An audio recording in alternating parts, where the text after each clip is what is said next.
Welcome to Cut the Crop, keeping you in the know about everything you grow. Researchers, growers and other interesting folk delivering insights and information on topics ranging from agronomy to profitability. Brought to you by the Foundation for Arable Research. Hello and welcome. I'm Alison Stewart and I'm your host of this session of Cut the Crop.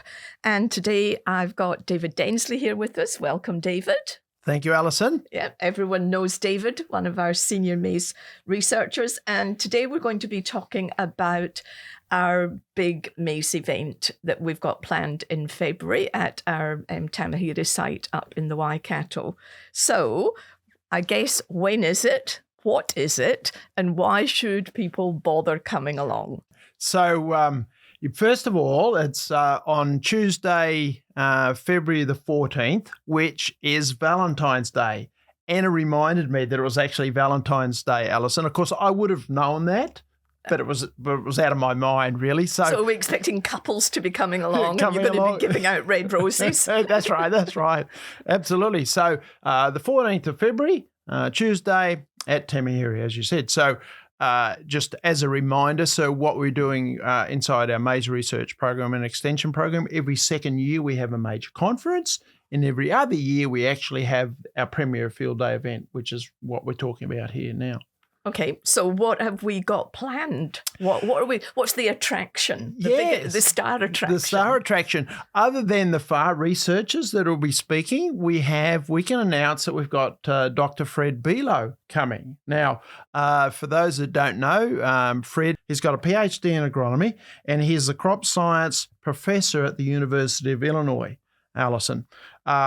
And so he's done a lot of quite famous research, actually. So the 7 corn wonders of the world, Fred was one of the researchers and authors of the 7 corn wonders of the world.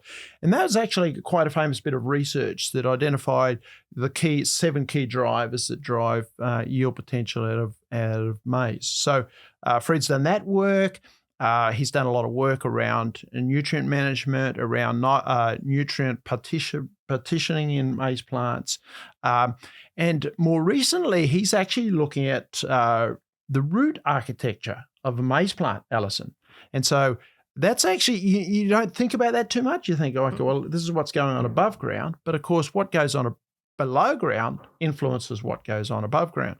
So he's looking at root architecture and the change of root architecture with the changing genetics over time. And as we push up population, the architecture changes the roots.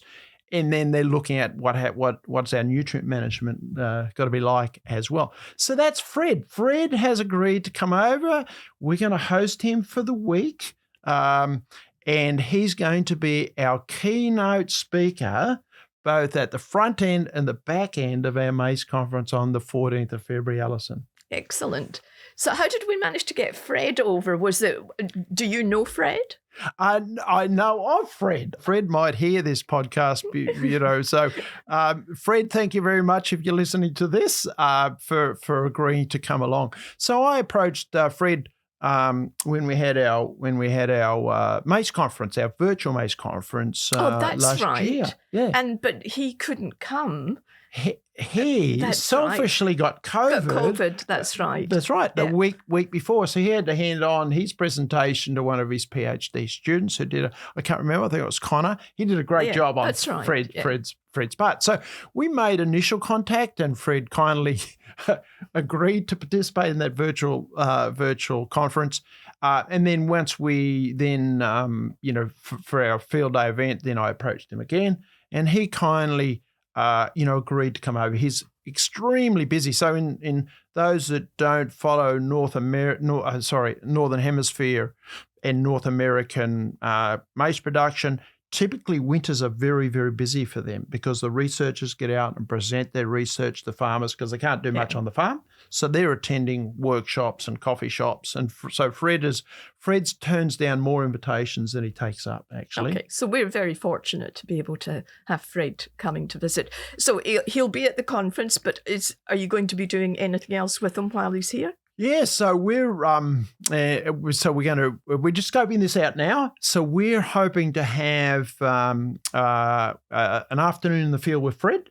So so the day after. So on the 15th, we want to have a field day out at Colin Jackson's, actually. So we've got Colin as kindly one of our farmers that hosts our on-farm research. And so Colin's got no-till, strip-till and conventional cultivation and cover crop work, some of that work that Fred's been doing a lot of research on. So the day after, so our field day event, the NCRS field day event is on the 14th. So the afternoon of the 15th, Fred, we're going to have an afternoon in the field with Fred. And so that's an open invitation for everybody as well, Alison. So, so those that might come in out of town, they can stay overnight on Tuesday night and come to spend some time with Fred in the field on Wednesday excellent. afternoon. So what about the other things happening at the field event? What else have we got? Yeah, so I think we've talked about this, Alison, before. Our 5 pillars of maize research that we've introduced, and so we've got a number of those research projects that are going on at NCRS, so the itinerary will open with Fred's address, talking about some of his research that he's doing. And then we'll have a number of workstations at NCRS. So we'll look at nitrogen use efficiency, some of the work that we're doing in that space. We look at long-term establishment and some of the impacts that cultivation has on soil structure and water infiltration. So we're going to do that as well. We're going to look at using cover crops to control weeds inside of maize production, so that lighter touch approach. So we're looking at that as well in a workstation. Technology, so using precision ag. So some of the things we're doing in precision ag. So we're doing, some of the research at NICA's NCRS is first of its kind in New Zealand. So we'll be sharing that as well. Plenty to talk about. Very topical, Alison. And our research always aims to answer one of these 3 questions. That is, how can this research drive my profitability? How can the research help me bring more resilience into my production system? And 3, can it help me meet my environmental requirements moving forward? So that's that's the research we're focused on, and we're going to be talking about those things. Yeah. On the 14th.